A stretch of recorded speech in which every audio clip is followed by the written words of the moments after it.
She thought moving out would fix everything. When Emily closed the door to the house she once called home, the silence felt louder than ever.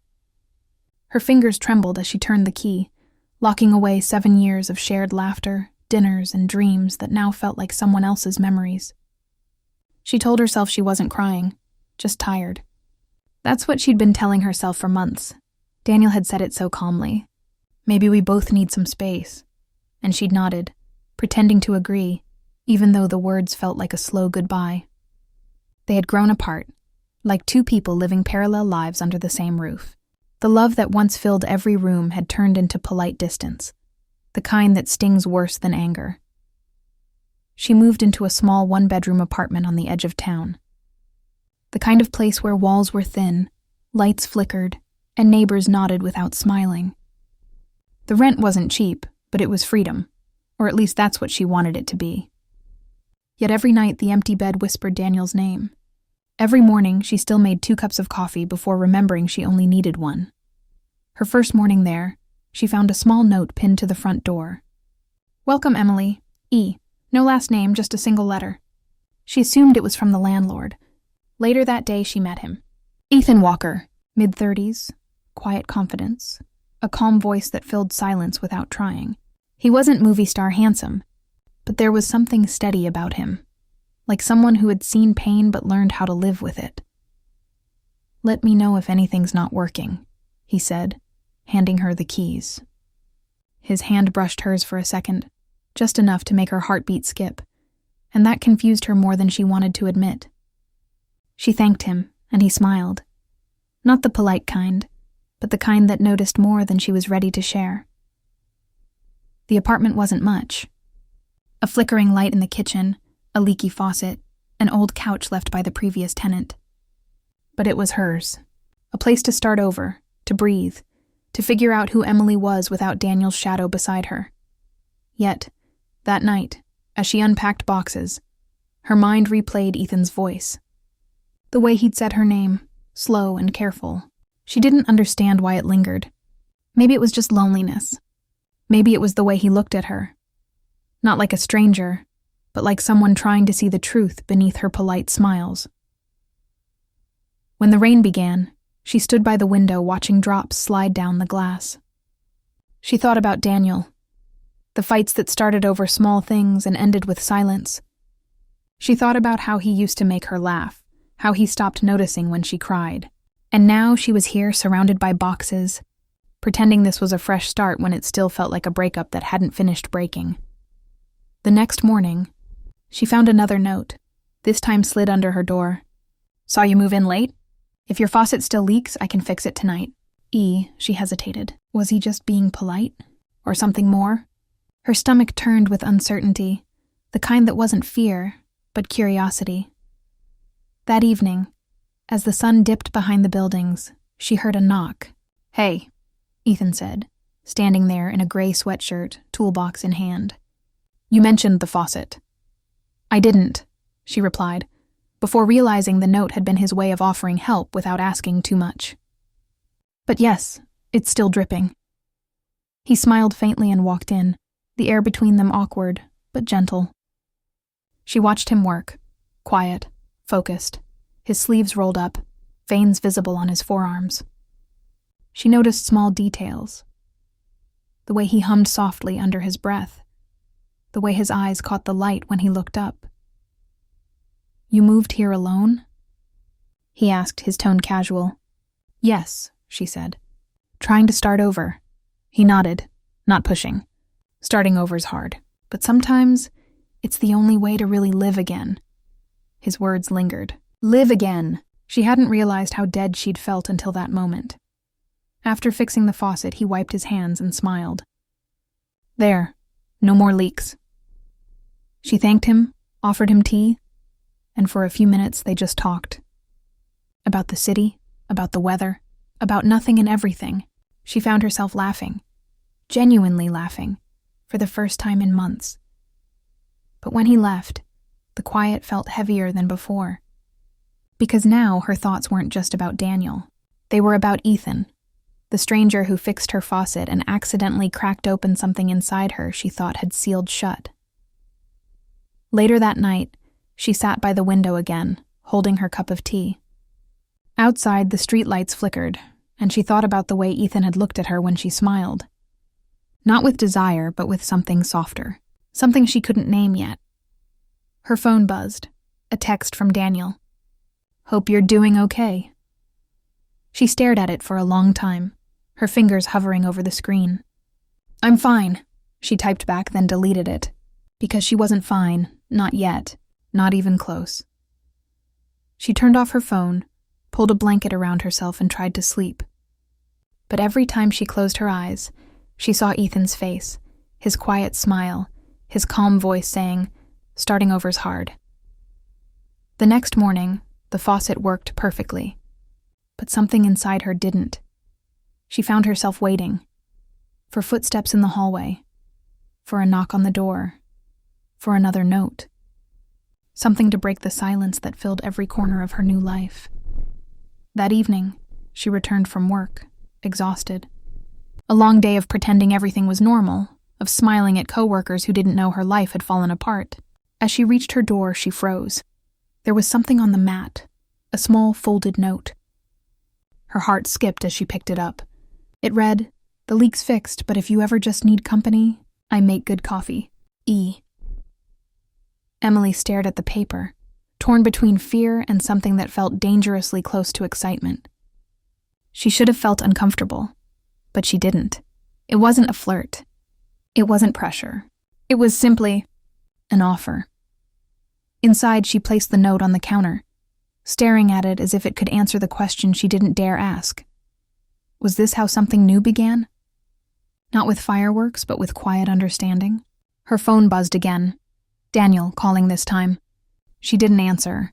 She couldn't. Not when her heart was already tangled between what was lost and what might be waiting right outside her door.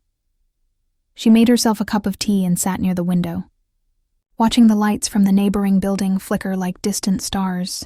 For a moment, she allowed herself to imagine what peace might feel like. To not be someone's wife, not be someone's heartbreak, but just herself. Her mind drifted back to Ethan's eyes, the quiet steadiness of his presence. Maybe he was just kind. Maybe he was just being neighborly. But maybe, just maybe, he understood what it meant to be broken and still want to care for someone anyway. The rain started again, tapping softly on the glass, and she whispered to herself, "It's just a new place." Nothing more. But even she didn't believe her own words. Hours later, when she finally turned off the lights and tried to sleep, she swore she heard footsteps in the hall, a soft, careful sound, like someone hesitating outside her door. Maybe it was just the neighbor. Maybe not. Either way, her heartbeat refused to slow down, because sometimes what we run from finds us in the quietest ways, in kindness, in small gestures, in people we never meant to meet. And as she lay there in the dark, one thought wouldn't leave her mind. What if this new beginning wasn't about healing alone, but about the one person who showed up when she least expected it? That night, Emily couldn't decide if she was scared or finally alive again. And as the clock ticked past midnight, she looked at the note on the counter one last time, the one that said, "I make good coffee." Her hand reached for her phone before she stopped herself. No, not tonight, but maybe tomorrow. Ethan showed up right at 6. He knocked gently, the way someone does when they already feel familiar. Emily opened the door, trying to steady her heartbeat.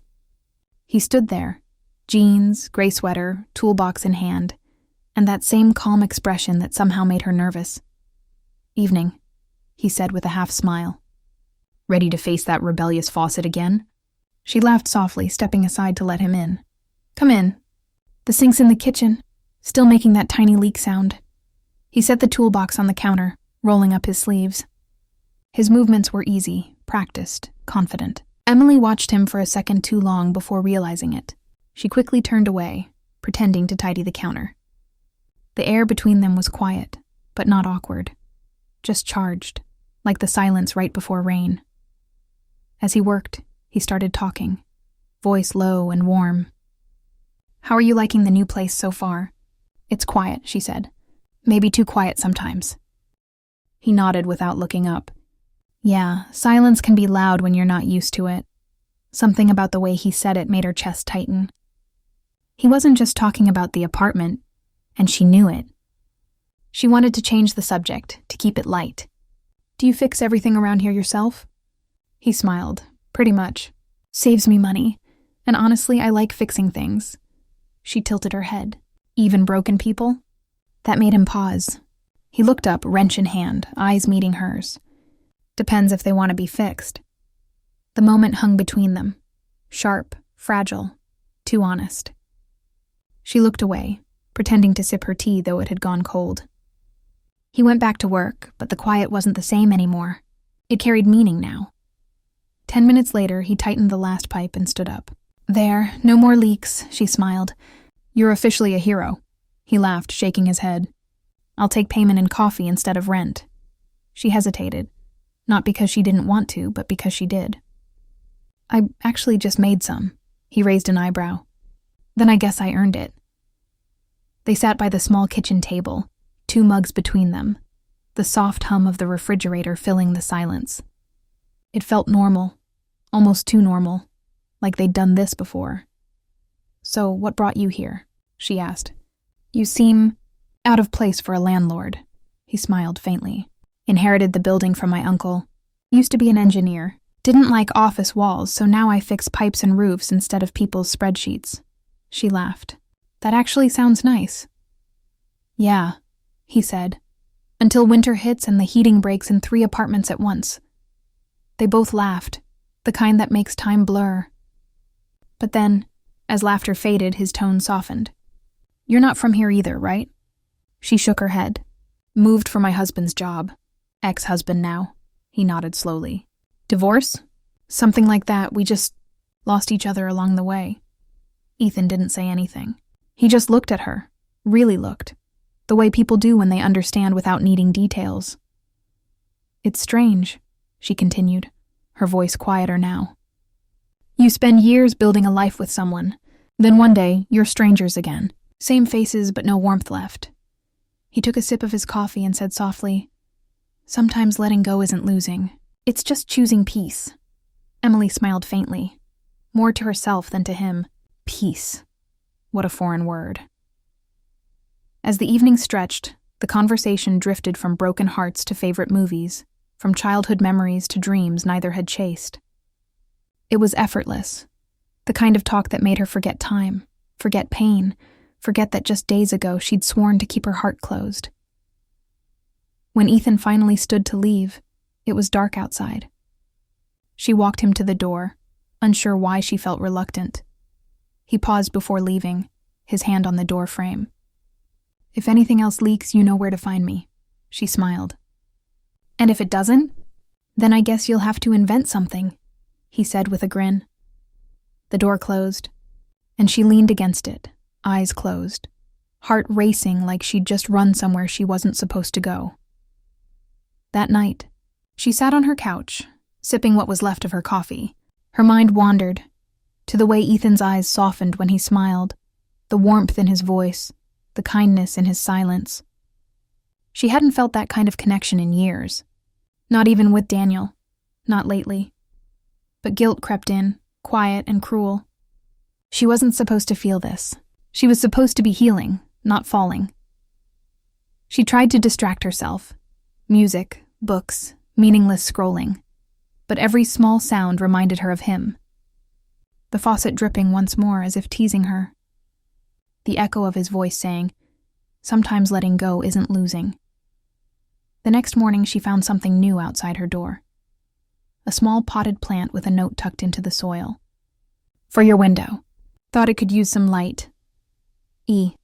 She held it carefully, a smile spreading before she could stop it.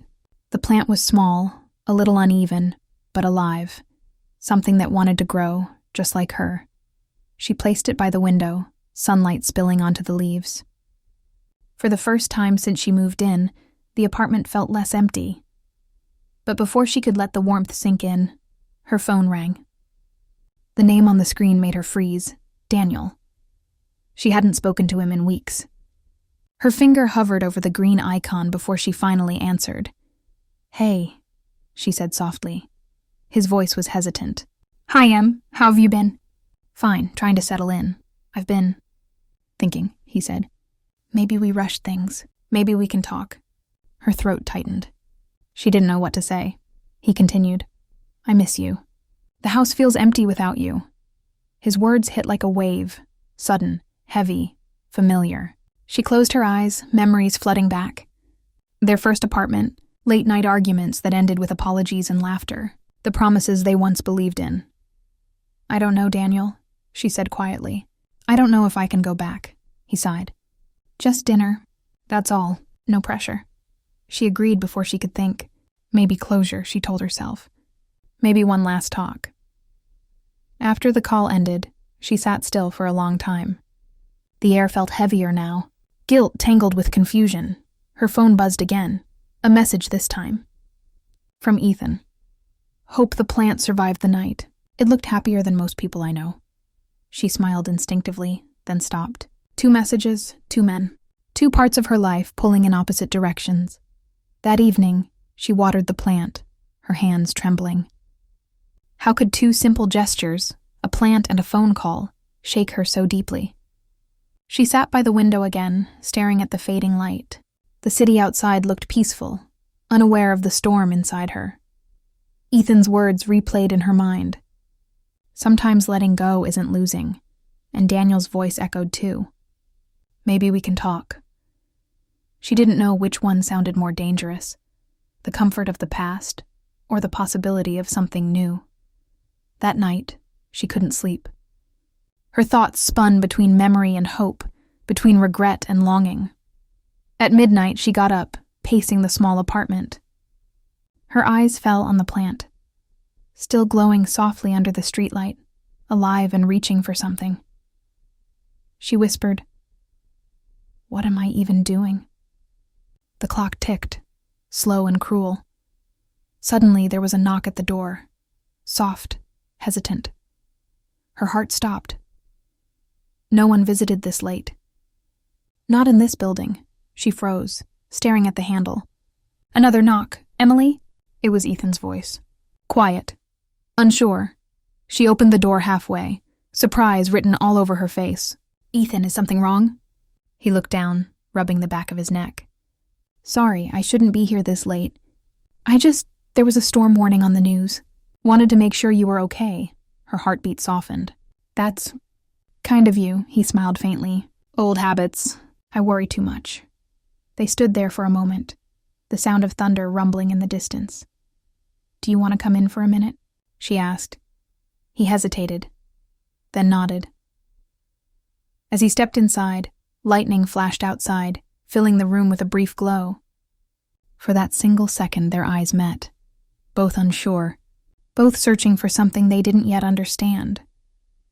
And just like that, the storm began, outside and inside both. Emily didn't know it yet, but that night would change everything, because sometimes what we call coincidence is just destiny knocking softly, waiting for you to open the door. Emily never planned to see Daniel again. But when he called, his voice carried the same warmth she used to fall asleep to, the same tone that once made her feel safe. She told herself it was just dinner, closure, nothing more. Yet deep down, she knew closure rarely comes with the person who broke you. Saturday evening arrived too quickly. She stood in front of her mirror, staring at the woman reflected back. Her hair tied neatly, a soft dress, a touch of lipstick. She looked calm, maybe even happy. But beneath the surface, her heart was chaos. Daniel waited at the cafe they used to visit on Sundays, the one with the brick walls and the same 2 chairs by the window. When she walked in, his eyes lit up in a way that used to make her melt. "Emily," he said softly, standing to greet her. "You look good," she smiled politely. "You too." They ordered coffee like old times, but it didn't feel like old times. The air between them was filled with unspoken questions. Where did things go wrong? And could they ever go right again? Daniel leaned forward. "I've been thinking about us, about everything." She listened quietly as he spoke, about how lonely the house felt, how he missed her laughter, how maybe they both made mistakes, I know I stopped trying, he said finally. I was tired, but I shouldn't have given up. His honesty cracked something in her. She remembered how it felt to love him, the late nights, the shared dreams, the comfort of knowing someone always had her back. But she also remembered the distance, the silence, the days he barely looked up from his phone. I don't know if I can go back, Daniel, she said, her voice trembling. Too much happened. He reached for her hand, and for a second she didn't pull away. Then let's start over, he whispered. No pressure, just try. Her heart ached, because part of her wanted to say yes. But as she sat there, she couldn't stop thinking about Ethan. His calm eyes, the quiet strength in his voice, the way he'd said, sometimes letting go isn't losing. Daniel was her past, familiar, safe, broken. Ethan was her present, uncertain, honest, new. And in that moment, she realized she was standing between who she was and who she wanted to become. The dinner ended with a polite hug. Think about it, Daniel said before leaving. She nodded, but her thoughts were already somewhere else. That night, Emily walked home under soft rain, the city lights blurring around her. She thought about the two men, one who once loved her and one who might love her now. Her heart wasn't ready for either, yet both had found their way in. When she reached her building, a soft glow came from the hallway. Ethan stood there, holding a folded umbrella and wearing that same steady expression. You forgot this yesterday, he said, holding out her scarf. She smiled faintly. You didn't have to bring it tonight, he shrugged. I was nearby. They both knew that was a lie. As she took the scarf, their fingers brushed. For a second, neither moved. The air grew heavy, filled with everything they weren't saying. How was dinner? He asked finally. She looked at him, startled.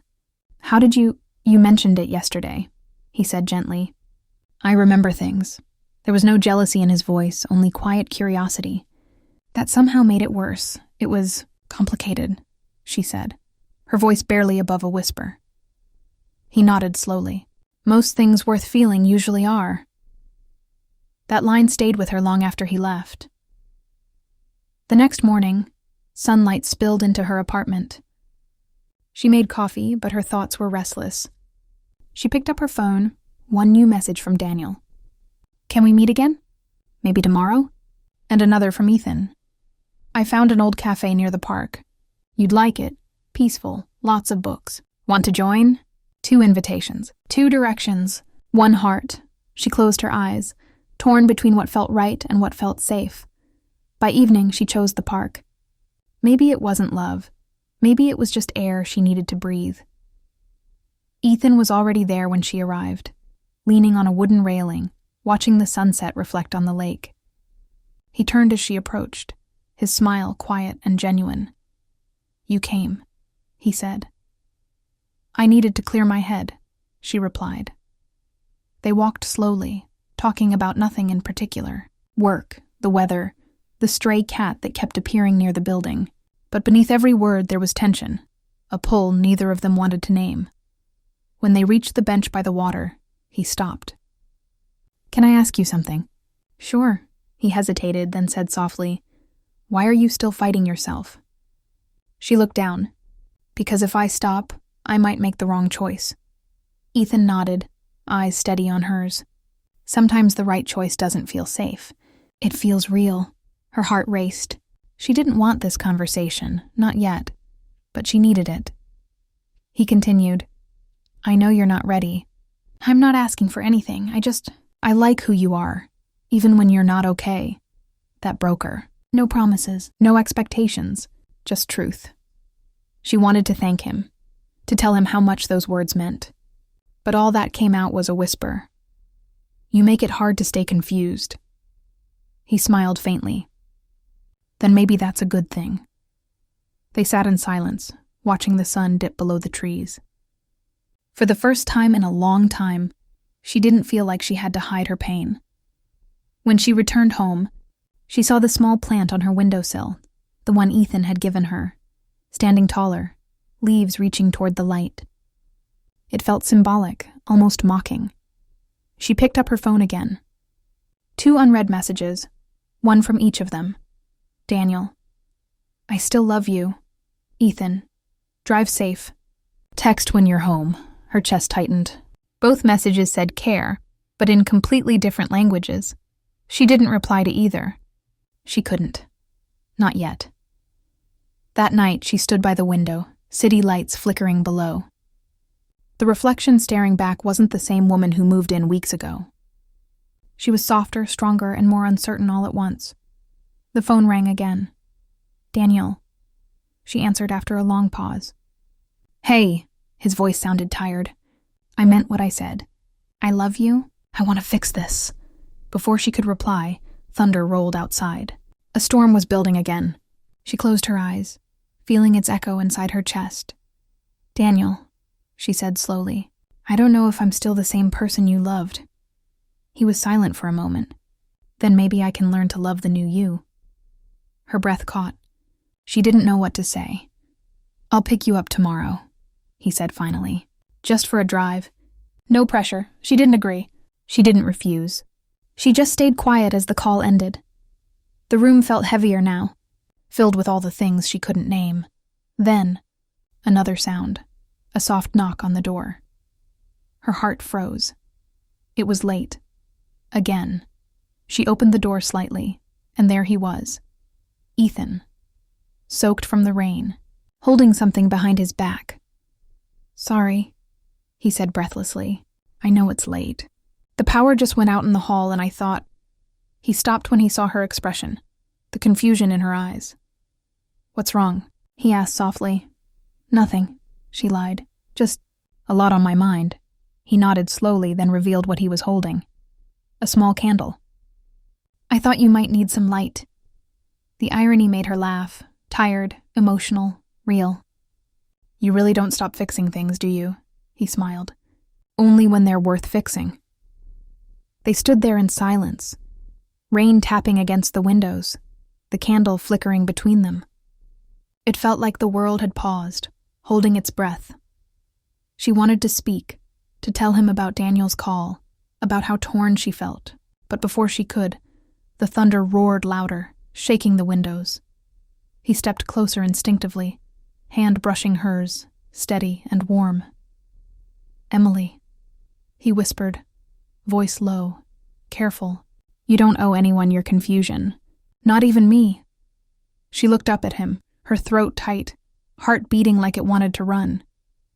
Then what do I owe myself? She asked. He met her eyes, unflinching. Honesty. Outside, lightning flashed, white, blinding. For a second, the world stood still. Then, as if on cue, her phone buzzed again. Ethan glanced at it, Daniel's name glowing on the screen. Neither of them spoke. The candle flame wavered between them, throwing shadows on the wall. Emily took a slow breath. I need to think. I know, Ethan said softly. And I'll wait. He handed her the candle, turned, and walked down the hall, his footsteps fading into the storm. Emily stood in the doorway, holding the flickering light. Her hand trembled, one message, one man walking away, one heart caught between two worlds, and outside, the rain kept falling, as if the sky itself couldn't decide what it wanted either. The rain didn't stop all night. It fell in sheets, soft and endless, like the sky itself couldn't let go. Emily sat by the window, candle still flickering beside her. Every time she closed her eyes, she saw them both. Daniel's familiar warmth and Ethan's quiet steadiness. Two worlds, two versions of love, both pulling at the same fragile heart. She didn't sleep. When morning came, sunlight spilled through gray clouds, soft but real, the kind of light that asks for honesty. She stood, stretched, and looked at her reflection. She looked tired but lighter somehow. Maybe the truth was starting to show, even if she hadn't said it yet.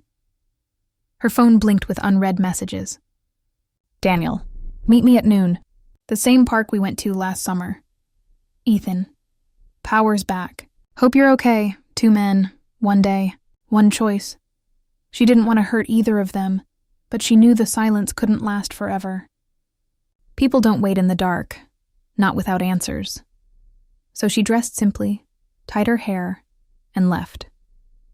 The streets glistened with puddles, the air smelling of rain and new beginnings.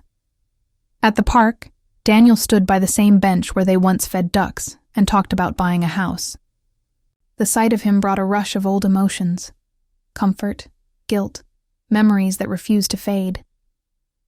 He smiled when he saw her. "You came." "I said I would," she replied quietly. They sat, and for a while neither spoke. The sound of the water and children laughing nearby filled the silence. "I've missed this," Daniel said finally. "Us," she nodded slowly. "I know. I keep thinking about how we used to be," he continued. "I made mistakes, Emily. I stopped seeing you. I got caught up in work, in myself. But I can do better. I can make you happy again." His words were gentle, hopeful, but they hurt, because they sounded like promises already broken once before. "Daniel," she said softly, "you mean that. I know you do, but love isn't something you can rebuild the same way. Sometimes when something breaks, it doesn't fit back the same." He frowned. "You don't believe in second chances?" "I do," she said, her voice trembling, "but only when both people have changed. You're still trying to love the woman I was, not the one I've become." He reached for her hand, but she pulled away. Tears filled her eyes, not from anger, but from letting go. "I'll always care for you," she whispered. "But maybe love isn't about holding on. Maybe it's about knowing when to let someone heal somewhere else." Daniel's jaw tightened. "Is this about him? That landlord?" She froze. He exhaled, half in disbelief. "I knew it. The way you talked about your new place. The way you smiled just now when I said his name." "It's not like that," she said quickly. "He's been kind, that's all." "Kind?" he echoed bitterly. "Emily, we built a life together, and you're throwing it away for some stranger who fixes sinks?" Her voice broke. "You don't get it. It's not about him. It's about me finally feeling seen again." Daniel stood abruptly, anger and heartbreak mixing in his eyes. "I can't believe this." She stood too. "Then maybe that's the problem. You never believed I could change." He turned and walked away. Not shouting, not slamming, just leaving quietly, like the ending they both saw coming, but never wanted to say out loud. When he disappeared into the trees, Emily sank onto the bench, breathing hard, tears blurring her vision. She had just ended the longest chapter of her life, and it didn't feel like freedom. It felt like loss. But somewhere beneath the ache, a strange calm grew, like something inside her had finally stopped fighting. By late afternoon, the sun had returned, bright and warm. She walked home slowly, the weight of what she'd done settling over her. When she reached her apartment, the door was slightly open. For a second, her heart raced. But then she saw Ethan standing by the window, the small plant in his hands. "Sorry," he said quickly. "You left it outside when it rained." "I didn't want it to drown," she smiled faintly. "You saved it," he shrugged. "Couldn't let it die." "It's tougher than it looks," she laughed softly, wiping her eyes. "That makes two of us." Ethan placed the plant back on the windowsill, then turned to her. His expression was gentle, searching. "Rough day?" "You could say that," she replied. "Want to talk about it?" She shook her head. "Not yet. I just need quiet," he nodded. "Then I'll leave you to it." He started to go, but she stopped him. "Ethan, wait." He turned and she struggled for words. "You've been patient with me. Too patient. I don't even know what this is between us, but it scares me, because it feels real." He stepped closer, not too close, just enough to meet her eyes. "I'm not here to make things harder. I just want you to stop hurting. You can't fix me," she said. He smiled sadly. "I'm not trying to. I just want to see you live again." Her throat tightened. "And if I can't, then I'll still be here," he said simply. For a moment, silence filled the room. Soft, heavy, honest. She reached out, brushing her fingers over his sleeve. "You always say the right thing, you know that?" He laughed quietly. "I don't. I just say what's true." They stood there in that small apartment, surrounded by the sound of traffic outside, the faint smell of rain, and something neither dared to name. Then the lights flickered. A power surge. Both glanced up, startled, before bursting into quiet laughter. "I guess the universe likes drama," she said. "Or maybe it just wants you to see things clearly," he replied. The light steadied again, casting a warm glow across the room. Emily looked around, at the boxes she never unpacked, the faded curtains, the little plant soaking in sunlight. This wasn't just an apartment anymore. It was the place she'd rebuilt herself. She turned to Ethan. "I ended it. With Daniel." He didn't smile or move closer. He just said softly, "That must have been hard." "It was," she admitted. "But I think it was right." He nodded slowly. "Right doesn't always mean easy." She exhaled deeply, the weight of weeks leaving her shoulders. "Thank you. For being there. For not pushing," he smiled. "For you?" "I'd wait." Her heart fluttered, but she didn't reply. Not yet. Instead, she walked to the window, watching the city lights blink on. The sky was turning golden, and for once, it didn't look lonely. "Do you ever think," she said quietly, "that people come into our lives to teach us something? And when we learn, they just go?" Ethan thought for a moment. Maybe. But sometimes they stay, even after the lesson's over. She turned to face him, eyes shining. "Do you plan to stay?" He smiled gently. "If you'll have me." Before she could answer, a knock interrupted. 3 sharp raps on the door. Her chest tightened. No one else ever came here.